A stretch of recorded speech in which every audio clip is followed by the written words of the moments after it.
कांग्रेस नेता जयराम रमेश के बड़े सवाल, एथेनॉल नीति और पारिस्थितिकी प्रभाव पर सवाल। जयराम रमेश ने कहा कि भारत में एथेनॉल का उत्पादन मुख्य रूप से गन्ना, धान और मक्का से किया जाता है। 1 लीटर गन्ने से बने एथेनॉल के लिए लगभग 3630 लीटर पानी की आवश्यकता होती है। धान और गन्ने जैसी फसलें भारत के कुल सिंचाई का लगभग 70% पानी इस्तेमाल करती है, जिससे भूजल स्तर लगातार गिर रहा है। उनका तर्क है कि इस नीति का असली मकसद पर्यावरण की रक्षा करना नहीं, बल्कि इसके पारिस्थितिकी और आर्थिक प्रभावों का आकलन ठीक से नहीं किया गया है। कांग्रेस नेता जयराम रमेश ने सरकार की एथेनॉल नीति पर सवाल उठाते हुए इसके पर्यावरणीय और आर्थिक प्रभावों पर चिंता जताई है।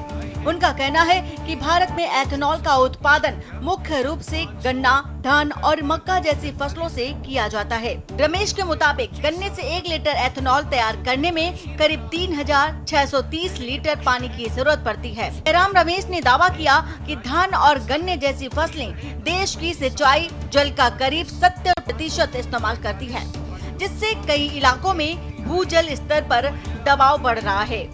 उनका आरोप है कि एथेनॉल नीति के पर्यावरणीय और आर्थिक प्रभावों का पर्याप्त आकलन नहीं किया गया है।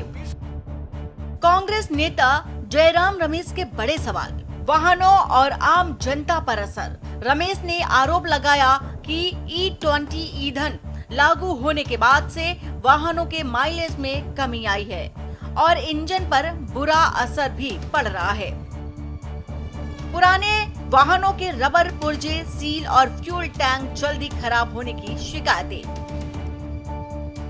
एथेनॉल मिश्रण से ईंधन की लागत कम होने का दावा, लेकिन उपभोक्ता चुका रहे हैं अधिक कीमत।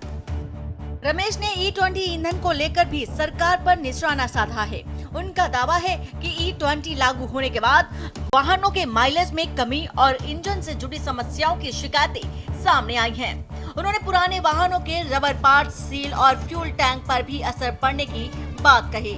साथ ही उन्होंने सवाल उठाया कि ईंधन की लागत कम होने के दावे के बावजूद उपभोक्ताओं को इसका सीधा फायदा क्यों नहीं मिल रहा। कांग्रेस नेता जयराम रमेश के बड़े सवाल, चीनी की उपलब्धता और महंगाई। गन्ने के रस और शीरे को एथेनॉल उत्पादन की तरफ मोड़ने से बाजार में चीनी की घरेलू आपूर्ति कम हुई। आपूर्ति कम होने और त्योहारी सीजन की मांग के चलते घरेलू बाजार में चीनी के दाम काफी बढ़े, जिससे आम जनता पर महंगाई का बोझ और बढ़ गया। जयराम रमेश का आरोप है कि गन्ने के रस और शीरे को एथेनॉल उत्पादन की ओर मोड़ने से घरेलू बाजार में चीनी भारी मांग के चलते चीनी की कीमतों पर दबाव बढ़ा है, जिसका असर आम जनता की जेब पर। कांग्रेस नेता ने सरकार से एथेनॉल के पर्यावरणीय, आर्थिक और उपभोक्ता प्रभावों पर पुनर्विचार करने की मांग की है। स्पेशल डेस्क के न्यूज़ इंडिया।